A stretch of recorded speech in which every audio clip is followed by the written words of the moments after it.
مولاي صل وسلم دائما أبدا على حبيبك خير الخلق. Assalamualaikum warahmatullahi wabarakatuh. Alhamdulillahirabbil alamin. Alhamdulillahilladzi ba'atsa fil ummiyina rasulan minhum yatlu 'alaihim ayatihi wa yuzakkihim wa yu'allimuhumul kitaba wa hikmah wa in kanu min qablu lafi dhalalin mubin. Hadirin sidang tarawih rahimakumullah. Izinkan saya dalam waktu senggang ini sebelum sholat tarawih, sholat yang mestinya kita lakukan dengan santai, saya akan mengutip beberapa ayat Al-Quran dan hadis yang kaitannya dengan maghfirah. Dalam beberapa hadis dikatakan bahwa kita telah memasuki minggu kedua, ya, minggu maghfirah. Yang pertama minggu rahmat, minggu maghfirah, kemudian minggu itqun minan nar, ya, pembebasan dari api neraka. Ada hadis yang mengatakan bahwa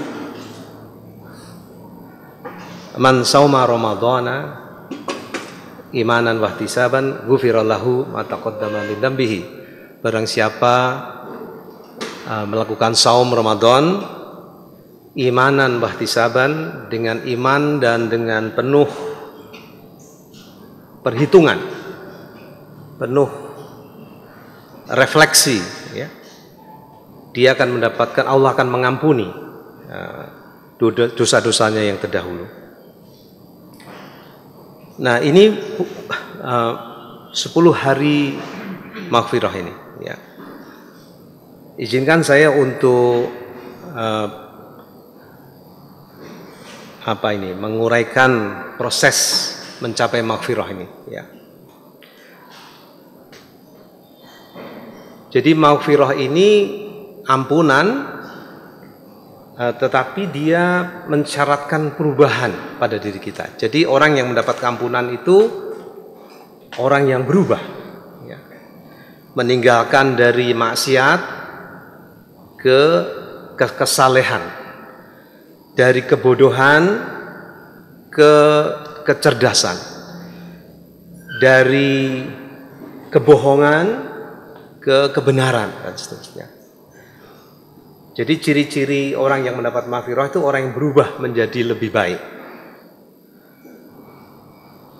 Jadi kita bisa periksa apakah kita lebih baik, ya, dalam proses sebulan ini, setahun yang lalu dengan tahun depan. Kalau kita menggunakan saum Ramadan ini sebagai satu instrumen, ya, untuk melakukan perubahan-perubahan pada diri kita sendiri, kita bisa mengevaluasi seperti itu. Bulan ini juga disebut bulan madrasah, syahru madrasah, ya, bulan belajar. Memang perubahan itu harus dimulai dari belajar, ya.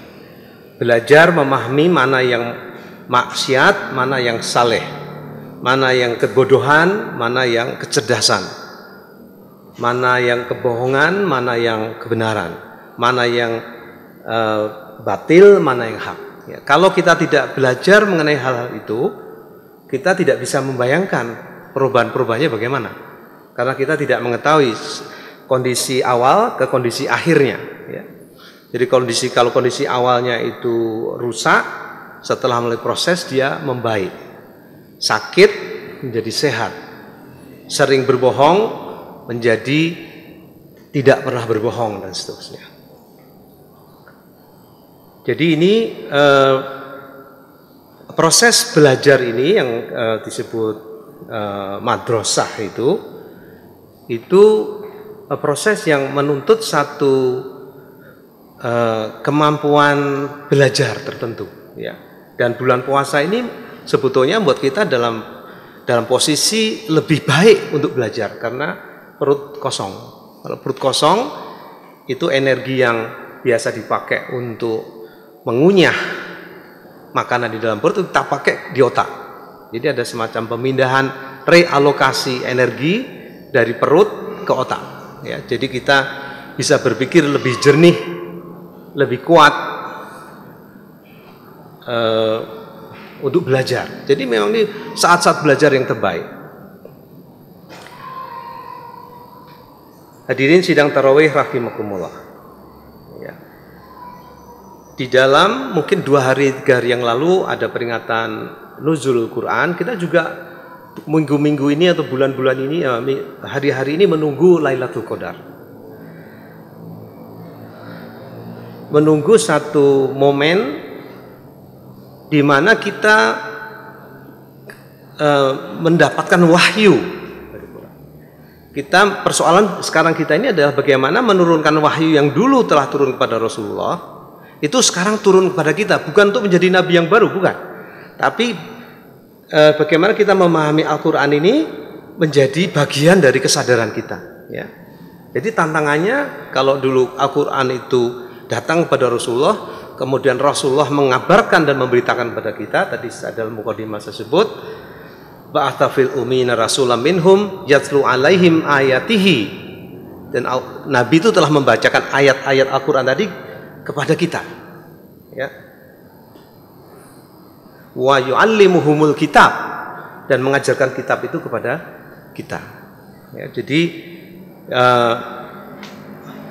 memang kita ini dituntut untuk belajar terus supaya kita siap untuk berubah terus, mengalami semacam continuous improvement process, satu proses perbaikan terus menerus, ya. Tidak boleh berhenti belajar, ya.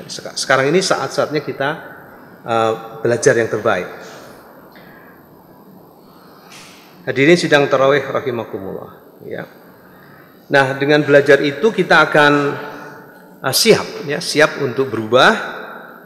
Dan kalau di dalam narasi beberapa ayat Al-Quran, misalkan dikatakan di dalam surat Al-Ankabut, itu disebut utlu ma ukhiya ilaika minal kitab wa aqimis shalah inna sholata tanha 'anil fahsya'i wal munkar. Maka bacalah apa yang ada di dalam yang telah diwahyukan kepadamu. Kalau kepadamu dulu itu kepada Rasulullah, sekarang kepada kita. Pada kita ini, ya, sebagai pembelajar Al-Quran, ya. Kemudian bawalah bacaanmu tadi ke dalam sholat, ya. Sehingga memang sholat itu isinya adalah senandung Al-Quran. Jadi kalau kita sudah membaca Al-Quran, kita sedikit hafalkan 2-3 ayat, kita bawa ke dalam sholat, itu satu proses menyenandungkan Al-Quran, ya. Kalau kita memahami isinya, itu akan membawa suatu proses transformasi, ya, pemahaman. Dan kemudian pemahaman itu menggerakkan perubahan, ya. Hadirin sidang tarawih rahimakumullah. Nah, ini narasinya menggunakan kata-kata utlu atau ta, lam, dan waw, ya. Di dalam surat Al-Jumu'ah tadi yang saya bacakan itu menggunakan yatlu alaihim ayatihi, itu juga menggunakan kata-kata tilawah. Nah, di dalam surat Iqra itu narasinya tidak pakai utlu, tapi ikra, ya, agak berbeda Iqra dengan utlu, ya. Iqra ini bisa berarti, kalau Iqra ini seringkali diterjemahkan sebagai bacalah, ya. Boleh diartikan sebagai bacalah, tetapi kalau kita memahami Iqra itu dari kata benda Al-Quran, jadi kita bisa menggunakan kata perintah dengan menggunakan kata benda, ya. Atau bisa menggunakan kata kerja dari kata benda. Misalkan meja hijau itu adalah kata benda, tapi di meja hijaukan itu artinya diadili, ya. Jadi kita bisa menggunakan kata kerja dari bentukan kata benda, ya. Jadi kalau kata bendanya itu Al-Quran, Iqra itu berarti berquranlah, ya. Atau hiduplah engkau dengan Quran. Bukan sekedar membaca. Kalau membaca itu bagi orang yang tidak bisa membaca. Tapi karena kita sudah membaca, bahkan setiap hari membacanya, maka Iqra itu harus diartikan, atau lebih tepat diartikan bagi kita, hiduplah engkau dengan Quran, ya. Iqra bismi rabbikal ladzi khalaq. Jadi kalau kita seolah menjaga momen, mau meniru momen-momen turunnya Al-Quran itu kepada diri kita dalam waktu-waktu yang sebentar lagi itu, kita sebetulnya sedang menyiapkan diri ya untuk hidup dengan Al-Quran, terutama mengakrabkan diri kita dengan Al-Quran sebagai pedoman hidup, sebagai pembeda antara hak dan batil, dan juga sebagai rahmat, sebagai cahaya yang membimbing kita dalam kehidupan sehari-hari. Aqulu qouli hadza wastaghfirullahi wa lakum wastaghfiru innahu wal ghafurur rahim. Assalamualaikum warahmatullahi wabarakatuh. مولاي صل وسلم دائما